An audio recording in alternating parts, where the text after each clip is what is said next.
primeiramente, a apresentação do Cláudio, do Marciano e do André. Obrigado por vocês estarem fazendo a apresentação e, eventualmente, tendo dúvidas, né? E nós vamos continuar com esse processo agora. Eu gostaria também de deixar para vocês, se quiserem anotar, a Abras, não sei se todos receberam, mas essa foi a intenção. Nós enviamos no mês de junho uma carta comunicado de uma forma bastante simples e enxuta, mas explicando o que mudava no mercado, né, e quais eram os cuidados que os nossos associados deveriam ter no momento de fazer a eventual mudança por uma ou outra administradora. E também nós disponibilizamos um e-mail, que é CMP, que é a abreviação de Comitê de Meios de Pagamento, @abras.com.br. Mesmo saindo daqui, se ficarem algumas dúvidas, vocês podem, através desse e-mail, encaminhar, que é atendido pelo nosso comitê aqui, através do Alan, que é o nosso gerente. Bem, eu acho que para dar o início aqui, nós temos algumas perguntas, então vocês já me encaminharam, mas também tenho o direito de fazer uma, eu vou dirigir uma pergunta, vou começar pelo Cláudio aqui. Até porque dentro nesse e-mail que nós disponibilizamos, foi uma pergunta que por diversos associados chegaram a fazer. Cláudio, vamos imaginar que numa eventual mudança ou numa escolha, né, de uma administradora, como você colocou, a Redcard aceita diversos cartões, principalmente os vouchers. Seria possível um associado nosso direcionar as transações com Mastercard ou RedShop por uma outra administradora e, eventualmente, deixar com a Redcard só as transações do voucher? A Redcard aceitaria ficar fazendo só as transações só com os vouchers? É possível? A nossa condição para o novo mercado, a gente não faz escolhas do que a gente pode aceitar ou de que forma. Na verdade, o que a gente abre para o mercado e para o consumidor, para o lojista, é que a gente passa agora a aceitar bandeiras que a gente não aceitava. Então, fica um mercado totalmente aberto. O que acontece é que, para ele, de fato, pleitear melhores condições, ele, de alguma forma, vai ter que gerar um faturamento maior. Como ele vai gerar esse faturamento maior, não está ligado direcionamento à bandeira ou ao modelo do cartão. Ele, na verdade, tem que atingir um número pré-estabelecido para que ele, de fato, possa ficar com aquelas condições. Então, a resposta é o seguinte: não tem problema nenhum ele direcionar dessa forma, porque a nossa taxa ela é direcionada por produto. Mas ele tem que atingir o volume. Logicamente, talvez com esses produtos unicamente ele não consiga atingir um volume pré-estabelecido. É essa conta que ele tem que estar fazendo antes de fazer esse direcionamento. Ok, isso talvez para melhor esclarecimento. Quanto à taxa, no caso do voucher, eu acho que essa negociação não seria com a rede adquirente, seria? Não, sim, o que acontece é o seguinte, só que a gente, como trabalha com benefício e com crédito, a gente não pode prender o lojista a alguma exclusividade. Nossos contratos, eles são de preferência. Em nenhum momento a gente pode exigir exclusividade do lojista, tanto é que eu até falei aqui, deixei bem claro, que a gente não está falando em ter 100% da operação, né? O cliente, o lojista, ele pode continuar trabalhando com as duas empresas. E aí, de uma forma ou de outra, ele vai direcionar da maneira que ele achar melhor. Bem, acho que nós temos uma pergunta ao vivo.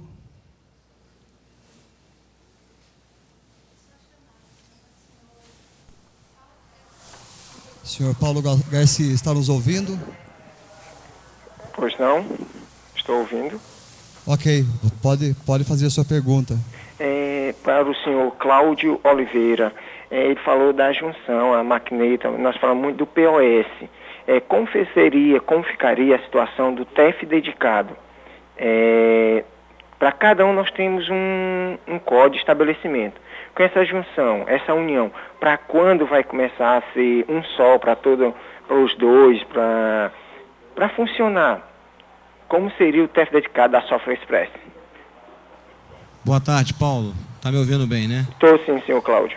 Na verdade, assim, a gente tem uma equipe que atende o Brasil inteiro, né, nesse sentido, e o que cada cliente tem a sua história para sofrer essa modificação. Dependendo de como ele trabalha, via TEF, via PIMPED, via POS, algumas modificações são melhores, mais fáceis que as outras. Outras são via internet. Então, umas estão no automático e outras têm que ser preparadas. O mais importante é entender qual é a pessoa que te atende na região, né?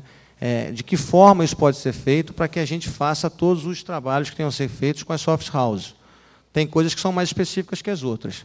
A decisão tem que ser tomada Com relação à preferência, não quer dizer que no dia seguinte você já possa estar operando. Nos equipamentos mais simples, sim. Tanto é que a gente já tem esses 10 milhões de transações. Mas em algumas mais complexas, a gente tem que, de alguma forma, pedir para que a software house vá até o cliente e faça todo esse trabalho. Então, tem que entender com o teu atendente, com o teu gerente que te atende, como é que esse processo pode ser feito aí na sua loja. Muito obrigado e uma boa tarde. Direcionado ao Marciano, é do Roberto, do supermercado Sonda.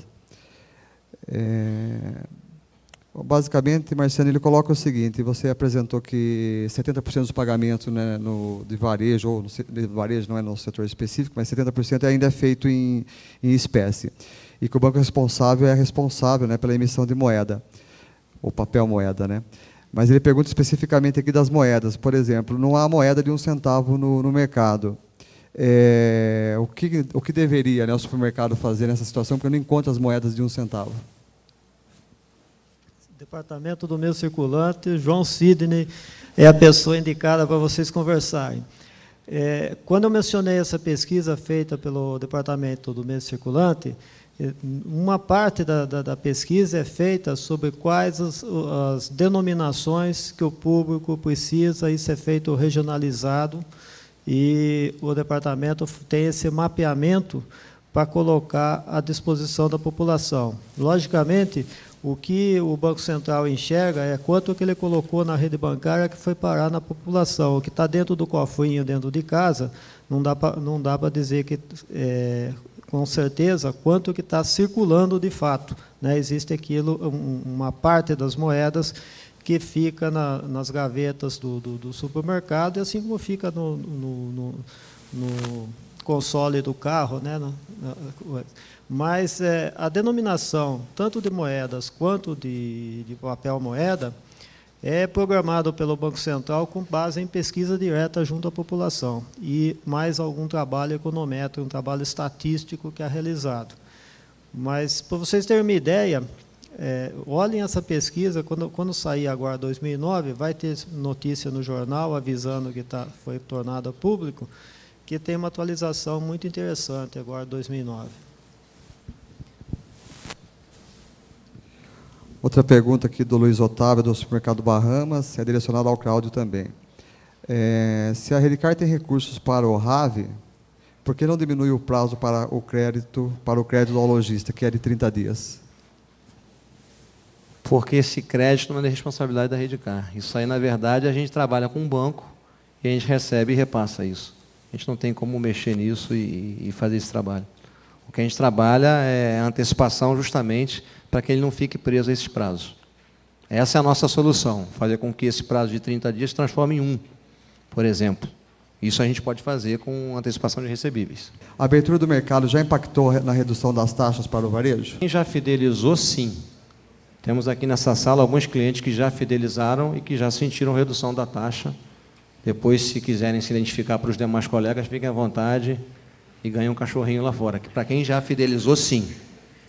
Além de buscar parcerias com redes e cooperativas, como a Redicard vai trabalhar a parceria com os pequenos varejos? Os clientes varejo é o mesmo conceito, né? Quanto maior o faturamento, melhor as condições. Logicamente, o segmento do varejo, o varejão, o varejista em si, o varejo que ela está falando é o pequeno varejo, né? Sim. E o pequeno varejo em si, ele não tem uma dimensão de faturamento para que ele tenha uma redução da taxa tão significativa. E, nesse caso, esse cliente fidelizado, migrando maiores faturamentos, ele vai ter muito mais vantagem nos equipamentos do que nas próprias taxas, com reduções de aluguéis, com coisas nesse sentido, mas também desde que fidelizado. Como o André falou o termo aqui há pouco, não tem lanche de graça. A gente não está reduzindo taxa, ou dando equipamento, ou reduzindo equipamento para quem não fidelizar ou der a preferência para a gente.